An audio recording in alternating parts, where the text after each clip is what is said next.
अर्जुन की 1000 भुजाओं का छेदन करने वाले परस्पर एक क्षमात्र में तू भी काल का कवल हो जाएगा। मात पिताई जन सोच बस करस महिष किशोर गर्भन की गर्भक दलन परस मोर। पिता को सोच के वशीभूत करना चाहता है। गर्भन के अर्भजलन परस मोर अति घोर अति घोर अति घोर। बिहसी लखन बोली न तूफानी अहो मुनीष महाभट माने अहो मुनीष। महाराज ये आपकी भूल है। आप कहते हो कि लक्ष्मण केवल मुनि जड़ जाने से मोही। लक्ष्मण को हमें केवल मुनि ही समझता है। महाराज मैंने आपको केवल मुनि ही नहीं जाना, मैंने मुनि भी तो जाना है, लेकिन मुनि ही नहीं जाना है। आप तो मुनीश हैं। संसार में 4 प्रकार के योद्धा होते हैं, भट्ट, सुभट्ट, उद्भट और महाभट्ट। हमने ना आपको भट्ट जाना है, न सुभट जाना है, न उद्भट जाना है। हमने आपको क्या जाना है? अहो मुनीश महाभट्ट। आप तो महाभट्ट हैं और आपकी ये स्थिति देख करके लग रहा है कि आप महाभट्ट भी नहीं हो। हमें लग रहा है आप भट्टाभट्ट हो, क्योंकि जहां से पाए वहीं से शुरू है ना।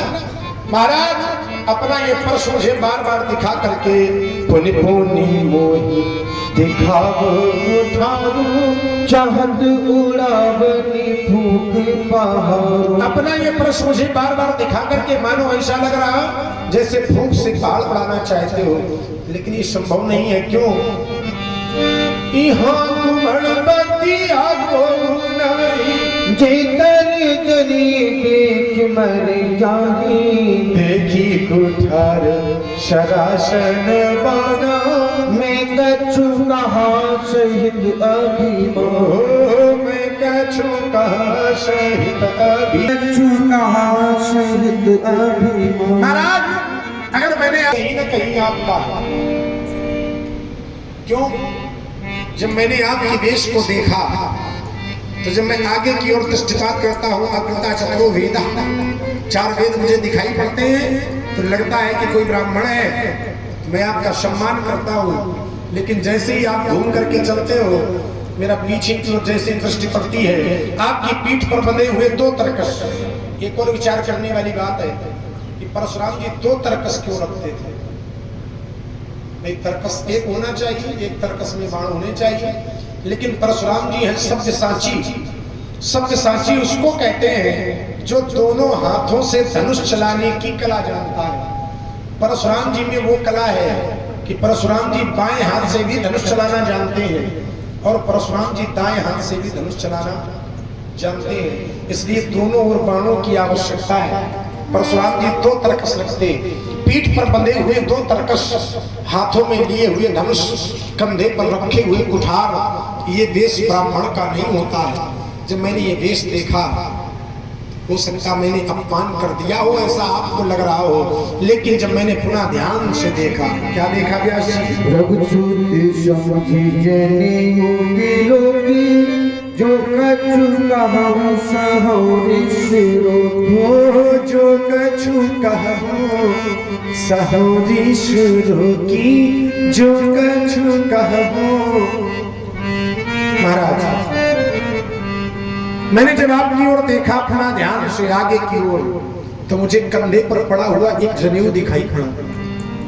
जब मैंने जनेऊ को देखा तो मैं समझ गया कि आप कोई साधारण ब्राह्मण नहीं है, आप रघुवंशी ब्राह्मण हैं। प्रश्न उठता है कि लक्ष्मण ने परशुराम के जनेऊ को देख करके कैसे जान लिया कि रघुवंशी ब्राह्मण है? भाई जनेऊ तो प्रत्येक ब्राह्मण धारण करता है, और केवल ब्राह्मण ही नहीं, 3 वर्णों को जनेऊ धारण करने का अधिकार है। ब्राह्मण, क्षत्रिय और वैश्य। शूद्र को कंठी धारण करने का अधिकार है। जनेऊ धारण करना चाहिए, लेकिन समस्या यहाँ पर है कि परशुराम जी के जनेऊ को देख करके लक्ष्मण ने यह कैसे जान लिया कि ये साधारण ब्राह्मण नहीं, रघुवंशी ब्राह्मण है? उसका कारण है जो सामान्य यज्ञोपवीत है, उनकी जो ग्रंथि है, ग्रंथि माने गांठ, वो ग्रंथि लिंगाकार है, लंबाई के आकार में। जो जनेऊ होते हैं उनकी गांठ, जो लोग जनेऊ धारण करते हैं वो जानते होंगे, या जिन्होंने देखा होगा वो जानते होंगे कि उसकी जो गांठ होती है वो लिंगाकार होती है, लंबाई के आकार में। लेकिन परशुराम जी के जनेऊ की जो गांठ है वो लिंगाकार नहीं है, वो चक्राकार है। क्यों? इनके बाबा भृगु को भगवान विष्णु ने यह वरदान दिया था कि आज के बाद तुम्हारे वंश में जो भी यज्ञोपवीत होंगे उनकी जो ग्रंथि होगी वह चक्राकार होगी, गोले के आकार में। इसलिए इनकी पहचान अलग है। अच्छा, एक और समस्या है कि गांठ कैसे दिखाई पड़ गई।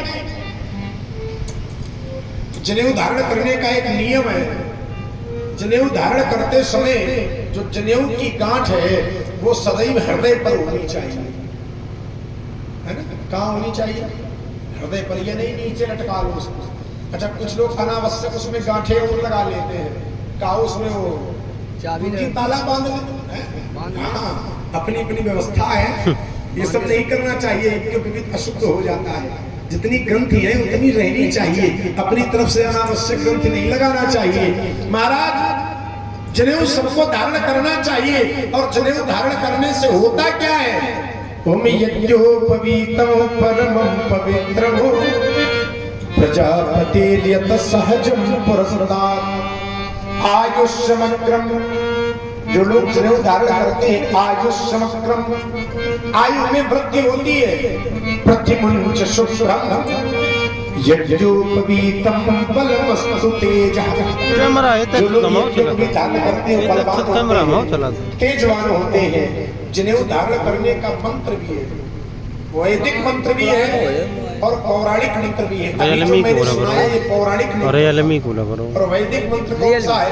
हरि ओम ब्रह्म ज्ञानम प्रथमं परस्ता विशेषतः सर्वचक्रेण आभासुद्यामोपमा अष्टभिषा सत्योनिवतस्य विवाह। ये जनेऊ धारण करने के मंत्र हैं, वैदिक और पौराणिक। इसी प्रकार से जनेऊ उतारने के भी मंत्र हैं। अब उतारने वाले परशुराम जी सुना देंगे।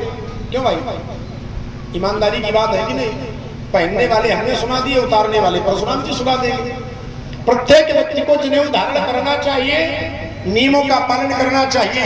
मैंने परशुराम जी के जनेऊ को देखा, मैं समझ गया ये भगवंशी ब्राह्मण है और हमारे वंश की एक परंपरा है। जैसी क्या है?